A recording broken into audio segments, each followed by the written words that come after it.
The chamber was silent, save for the flickering hum of failing holoprojectors. The once great war council of the Galactic Accord, the ruling body of 1,000 species, now sat in shadows. What remained of them, at least? Shattered fleets, scorched worlds, and the smoldering ruins of an empire that had never known defeat until now.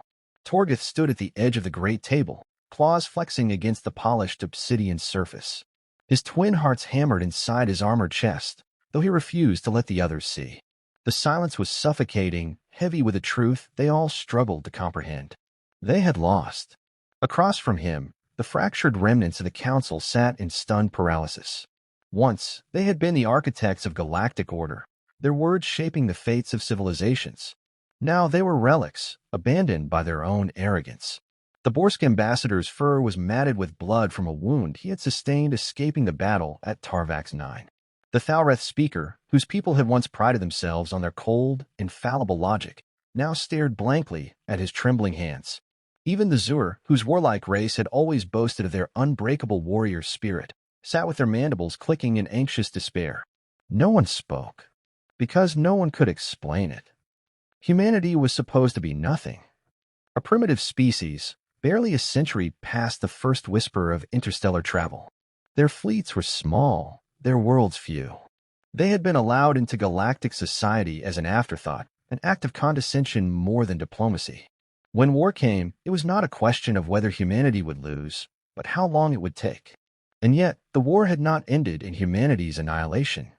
It had ended with them standing victorious. Torgith exhaled slowly, suppressing his rising fury. He would not allow emotion to cloud his judgment.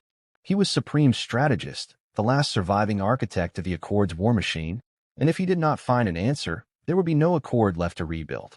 Finally, someone spoke. "This is impossible," rasped the Thalreth speaker. His voice, normally measured and cold, quivered. Their fleets were outnumbered. Their technology was primitive. We had superior tactics, superior logistics, superior intelligence. And yet, Torgith growled, "We are the ones sitting in ruins, while they—" He gestured toward the holographic display, where the latest report scrolled in sickly red script. Every major strategic hub was lost. The fleets that had once blackened the skies of 1,000 worlds were little more than debris. The Accord's treasury was empty, its supply lines severed. Humanity had not merely won. They had dismantled the entire foundation upon which the Galactic Accord stood. The Borsk ambassador bared his fangs. Perhaps they had outside help. A hidden benefactor, another power supplying them with. "No," Torgith snapped. "We monitored their communications. Every advance they made on their own. No external allies. No stolen technology." His voice dropped, a bitter growl. "They did this to us. Alone." A ripple of unease passed through the chamber. That truth was perhaps the most horrifying of all. If a backwater species like humanity could outmaneuver and outfight the greatest empire the galaxy had ever known, what else were they capable of? The Zur delegate slammed a fist onto the table, mandibles flaring wide. "Then we strike back. We still have ships, soldiers. We have nothing." The words exploded from Torgith's throat before he could stop them. He saw the Zur flinch, stunned by his outburst. Good. Let them feel his anger, his disgust at their incompetence. "Do you think we lost a battle? Campaign? Humanity didn't just beat us, they hollowed us out from the inside. We have no industry left to rebuild. No allies to call upon. Our people are rioting. What fleet we have left is running on the scraps they allow us to have. Even if we could fight, we would be fighting with weapons they have already countered." Another silence, this one deeper, more final. The truth settled over them like a burial shroud. After a long pause, the Thalreth speaker asked, "What do they want?" That was the question, wasn't it? Humanity had won, yet they had not demanded surrender. No terms, no ultimatums. Torgith had expected a conqueror's boot to press down upon their throats. Instead, they had received a nothing. And that was perhaps the most terrifying thing of all. A new transmission blinked onto the central holotable. It was marked with the seal of the Terran Council. A simple message translated into every major language of the Accord. Torgith gestured, and the words materialized in the air before them. "We accept your delegation. Come to Earth." A whisper of unease rippled through the gathered council. The Zur delegate leaned forward. "This is a trap." "Of course, it's a trap," Torgith muttered. "Everything with him has been a trap. But we have no choice. They could kill us the moment we land," the Borsk ambassador said. "They could have killed us already," Torgith countered.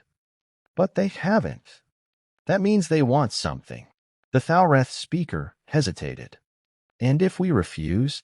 Torgith let out a cold, humorless laugh. "Then we continue to sit here, licking our wounds, while they dismantle what little remains of our power, piece by piece."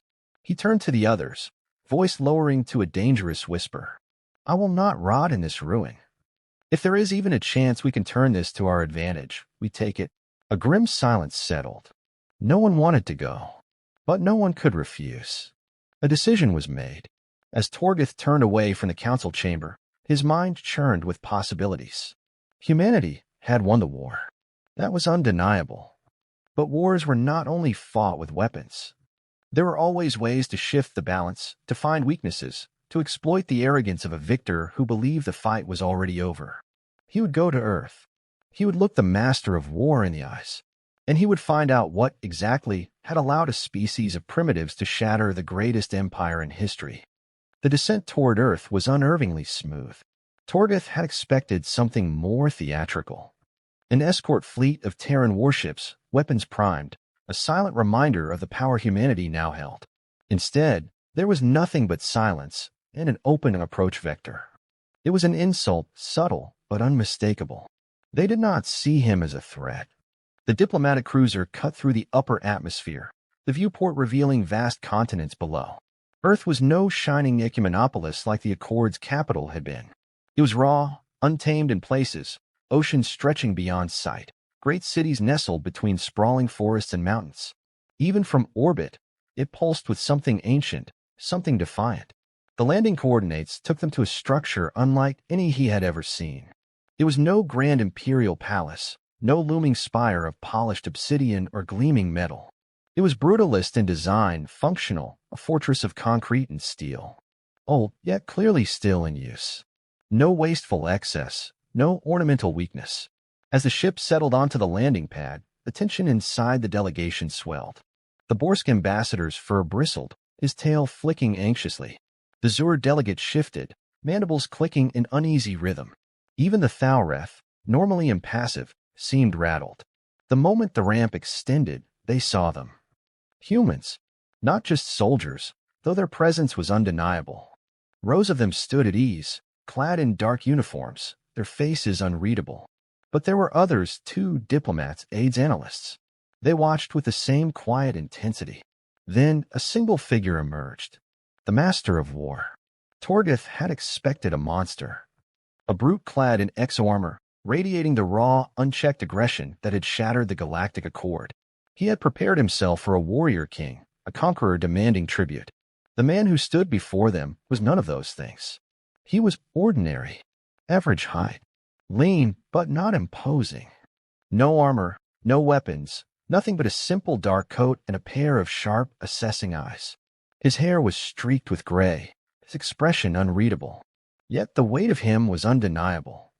It wasn't his size, nor his stance. It was the way he looked at them, not with hatred nor gloating satisfaction, but with something far worse. Indifference. Torgith stepped forward, suppressing the unfamiliar sensation clawing at his gut. "I am Supreme Strategist Torgith, representing the remains of the Galactic Accord." The human nodded once, as if he had already known. "Michael Stanton," he said. "Terran Council, Strategic Command." His voice was calm, measured, but there was something beneath it. An edge, a quiet certainty, like a blade resting against one's throat. No honorifics, no titles. It was another insult. A reminder that Stanton did not recognize their authority. The Thalreth speaker cleared his throat. "We have come to talk." Stanton finished the sentence for him, then gestured toward the building. Inside, they had no choice but to follow. The interior was as functional as the exterior. No extravagant displays, no banners declaring victory. But every wall was lined with information, data streams scrolling across screens, live feeds from systems Torgith had thought lost. Earth was watching everything, analyzing. calculating. They were led into a room devoid of ceremony. A simple table, chairs, nothing more. Stanton sat first, utterly at ease. Torgith and the others hesitated before taking their own seats. A silent message. You were here on our terms. Why did you summon us? Torgith finally asked. Stanton leaned forward slightly, his gaze never breaking. I didn't. You came on your own. The words sent a ripple of unease through the delegation. We came because you left us no choice, the Borsk ambassador snapped. You dismantled our fleets, crippled our economies. And yet, Stanton interrupted, we never occupied your worlds. Never imposed our rule. Why do you think that is? Torgith narrowed his eyes. Because you knew it would be unsustainable. Because you understand that even in defeat, we still have power. Stanton smiled, but it was not a pleasant expression. Power? Your fleets are gone. Your army's broken. Your governments are on the verge of collapse. If we wanted to wipe you out, we would have done it already.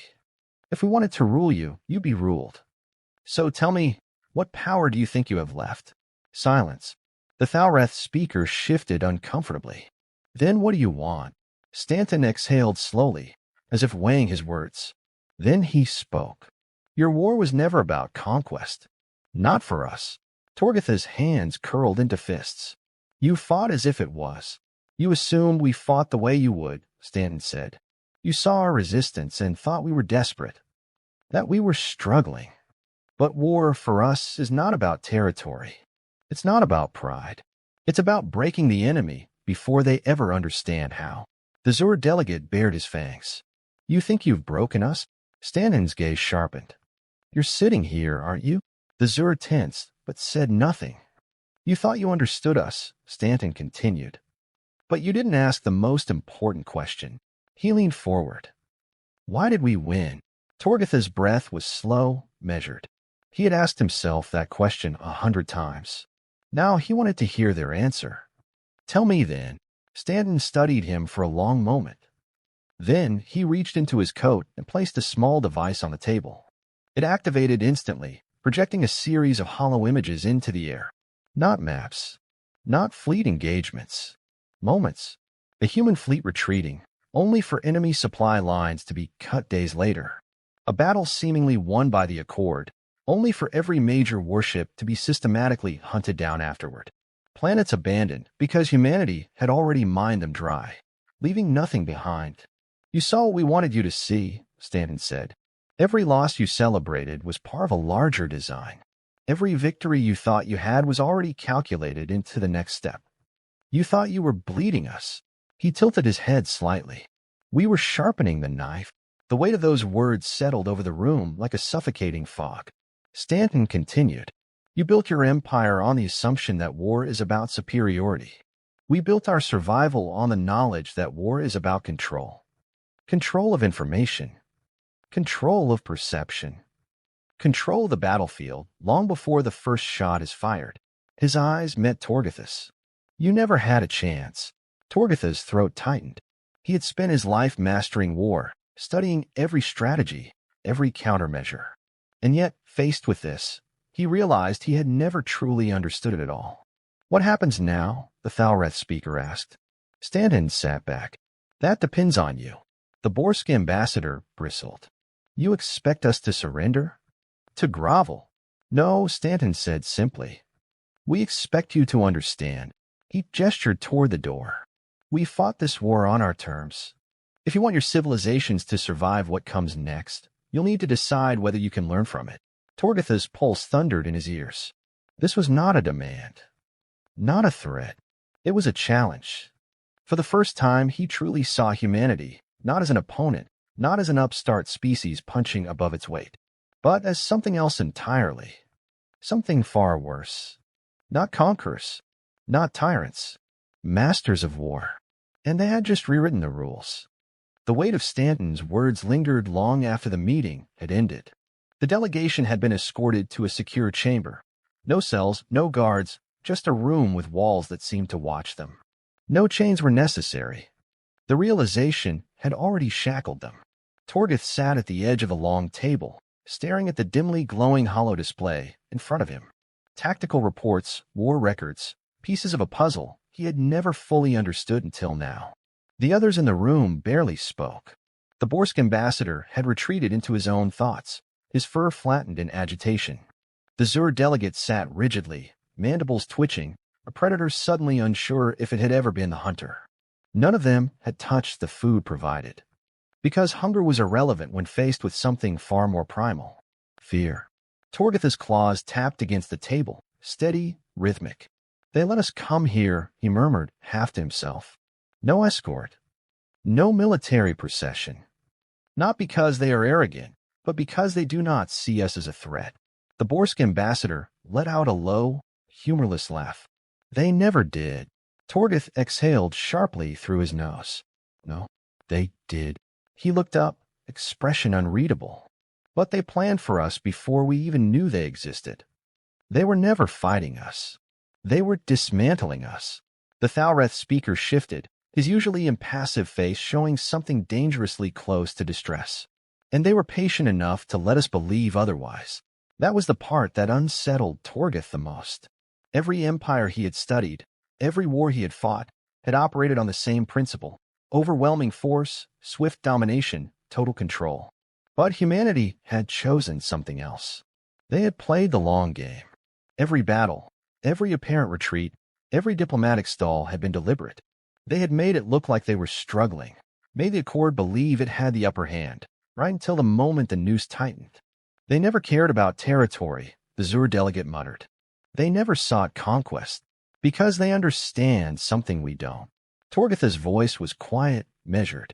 "Control is not about occupation. It is about inevitability." No one responded. There was nothing to say. A sharp chime echoed through the chamber. The door slid open without a sound, and Stanton stepped inside. No guards, no security. He moved as if the room itself belonged to him, as if nothing within it could harm him.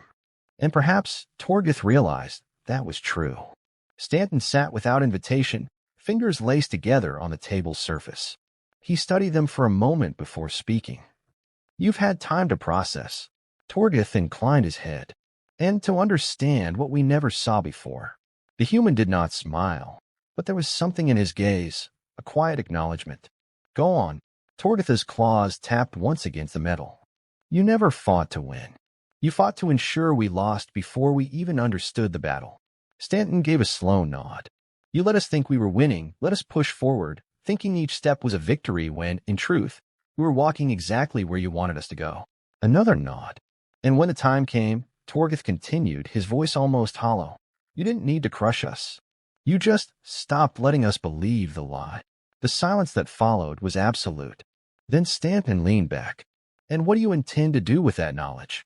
The Borsk ambassador's ears flicked in irritation. "What choice do we have?" "There is always a choice," Stanton said. "You can resist. Try to rebuild, regroup, pretend that none of this is real." His voice was calm, almost casual. "Or you can accept the reality of your situation and act accordingly." Torgeth inhaled deeply, steadying himself. "And what reality is that?" Stanton met his gaze without hesitation. "That humanity is now the dominant force in this galaxy. Not by conquest, not by decree." His fingers drummed once against the table. "But by understanding. Understanding." The words settled over them like a final verdict. The Zur delegate's mandibles tightened. "You expect us to simply bow?" Stanton exhaled, slow and deliberate. "We don't need you to bow. We need you to think." He let the word linger. "You built your empire on the assumption that strength alone dictated power. We dismantled it by proving otherwise." He tilted his head slightly. "If you want to survive in the world that comes next, you'll need to decide whether you can evolve." Torgeth considered the words carefully. Stanton was not demanding submission. He was not offering mercy, nor was he reveling in victory. This was something else. Test. A challenge. "You won't impose rule?" Torgeth finally asked. "We don't need to," Stanton replied. "We never did." And that, more than anything, was the final crushing realization. Humanity had won, not by force, not by occupation, but by something far worse. By making themselves indispensable. By ensuring that, no matter what came next, the former rulers of the galaxy could no longer imagine a future without them. The delegation stood at the edge of the vast observation deck, staring out into the void. Below them, Earth turned slowly, bathed in the cold glow of its artificial satellites. It was not a world of towering spires or shimmering crystalline cities. No overwhelming display of grandeur or arrogance. Just oceans, mountains, and the hum of something far older than war. Torgith folded his hands behind his back. The silence among the alien envoys was telling. There had been no arguments after the meeting with Stanton. No desperate counteroffers. No threats. Because what could they say? What words could undo the weight of what they now understood? For centuries, the Accord had believed itself the pinnacle of civilization, the inheritors of order, the rightful shepherds of the lesser races. But here, in the shadow of their own ruin, they had been forced to accept an unbearable truth. They had not been leading the galaxy. They had been blind to its real masters. Stanton stood a few paces behind them, silent, watching. He had not spoken since they arrived here. He did not need to. The humans had already said everything without words. Torgith exhaled slowly, pressing his claws together in thought. You never asked us to surrender. Stanton finally moved, stepping forward just enough that his reflection joined theirs in the glass. Because surrender implies you had a choice. The Zur delegate flinched, mandibles clicking in irritation. The Borsk ambassador stiffened, his fur bristling, but none of them denied it. A war was over when one side accepted defeat. This war had never truly begun. Torgith turned to face him fully. Then what is it you want? Stanton studied him, then glanced at the others. We want you to understand. The word echoed in the chamber, a simple statement, yet layered with finality. The Thalreth emissary, who had remained silent for most of the discussions, finally stepped forward. His voice was quiet, his elongated pupils narrowing. Understand what, exactly? Stanton gestured toward the planet below. That this was never about victory or territory. It was never about proving who was stronger. His gaze swept over them. It was about ensuring that the galaxy never makes this mistake again. Torgith's throat tightened. That was the part that had been gnawing at him, the thing that refused to settle. This war had not been about humans proving themselves to the Accord. It had been a demonstration, a warning, and the galaxy had been the audience. The implications stretched far beyond this moment. Every surviving empire, every species that had watched humanity's rise, would be forced to rethink everything they had ever believed about power. The Accord's defeat had been inevitable the moment they had miscalculated their opponent. It was not because humanity had overwhelming numbers. It was not because they had superior technology. It was because they had done something no species before them had ever dared. They had outgrown the need for war itself. Torgith clenched his jaw. You mean to make us dependent on you? Stanton smiled faintly. No, you were already dependent on us. You just never realized it until now. The room was still. Because he was right. Humanity had woven itself into the galaxy's foundations so subtly that by the time anyone had noticed, it was too late to remove them. Their technology, their trade, their innovations, every empire, every species had, in some way, already relied on them. And now, after watching them unravel the Accord without ever truly engaging in battle, no one would dare challenge them again. Not out of fear of their weapons, but out of fear of what they understood that no one else did. The Borsk ambassador swallowed, voice quiet. Then what comes next? Stanton's gaze was steady. That depends on you. Torgith exhaled slowly, looking at the others. He could see it in their faces, the slow, painful shift of a species realizing it had already stepped into a new era. An era where they were no longer at the top, where they never had been. Stanton turned toward the exit. You'll be given unrestricted passage back to your homeworlds. No conditions. No terms. The Zur delegate's eyes narrowed. And if we attempt to rebuild? Stanton paused at the doorway, looking back with something that was not quite a smile. Then I suppose we'll have this conversation again. Torgith inhaled sharply as Stanton left. No threats. No ultimatums. Because Stanton knew something they did not. The Accord would never recover.